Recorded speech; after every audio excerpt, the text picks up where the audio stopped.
Okay, welcome back. तो चलिए start करते हैं। आज का जो हमारा टॉपिक है वो है फॉर लूप इन पाइथन। जैसा कि मैंने पहले भी आपको पिछली वीडियोस में बताया है कि लूप क्या होता है। लूप किसी भी प्रोग्रामिंग लैंग्वेज में इटरेशंस को हम लूप कहते हैं, यानी कि रिपीटेशन।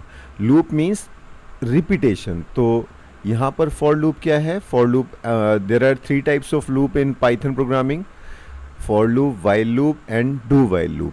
ठीक है। तो यहाँ पर जो हम पढ़ रहे हैं, सबसे पहले पढ़ रहे हैं फॉर लूप। फॉर लूप क्या होता है?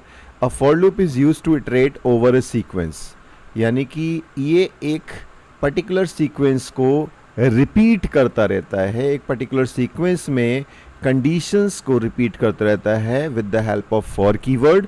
फॉर कीवर्ड एंड सिंटेक्स के अकॉर्डिंग हम किसी भी पाइथन प्रोग्राम को डिज़ाइन कर सकते हैं, और वो इटरेशन के लिए जो कंडीशन यूज़ होती है, जो स्टेटमेंट यूज़ होता है, वो हमारा यहाँ पे फॉर लूप कहलाता है। It repeats a block of code for each item in the sequence. Okay, तो फिर देखते हैं इसके आगे। यहाँ पर ये सिंटेक्स दिया हुआ है, syntax for item in sequence, block of code. आप इस सिंटेक्स को लिख सकते हो। फॉर लूप का सबसे इजी सिंटेक्स है। देन हम एक एग्जांपल इसका देख लेते हैं, देखेंगे यहाँ पे। फॉर आई इन के आगे हम रेंज भी यूज कर सकते हैं, और हम डायरेक्ट लिस्ट की हेल्प से यहाँ पर वैल्यूज को भी ले सकते हैं। हमने लिस्ट में यहाँ पर 1 2 3 दिया हुआ है, एंड देन प्रिंट में हमने काउंटर। आई क्या है यहाँ पे? I is a counter variable जो हर बार प्लेसेस को चेंज करेगा। पहले आई की वैल्यू 1 हो जाएगी लिस्ट के अकॉर्डिंग वैल्यूज, एंड फिर 2 हो जाएगी, एंड देन फिर यहाँ पर 3 हो जाएगी। ठीक है, और ये हमारा लूप प्रिंट हो जाएगा। चलिए नेक्स्ट स्लाइड में देखते हैं।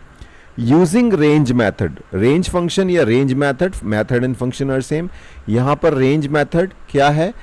With for loop. अब रेंज, मैंने आपको पहले के जो वीडियोस आप मेरे देखेंगे उसमें आपको रेंज फंक्शन में प्रोग्राम्स बनाए हुए मिलेंगे। तो आप यहाँ पर रेंज का जो सिंटेक्स है, start stop generates numbers from start to stop -1। मैंने बताया था रेंज का एक नेचर होता है, वो लिमिट -1 तक चलता है।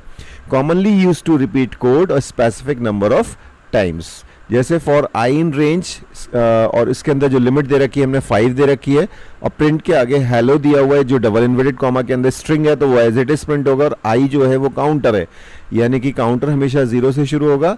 तो देखिए आप जो आउटपुट आया है उसमें 0 1 2 3 एंड 4, ये हमारा यहाँ पे आउटपुट है। तो देखिए लिमिट -1 है कि 5 हमारी लिमिट थी, तो वो 4 तक प्रिंट हो रहा है।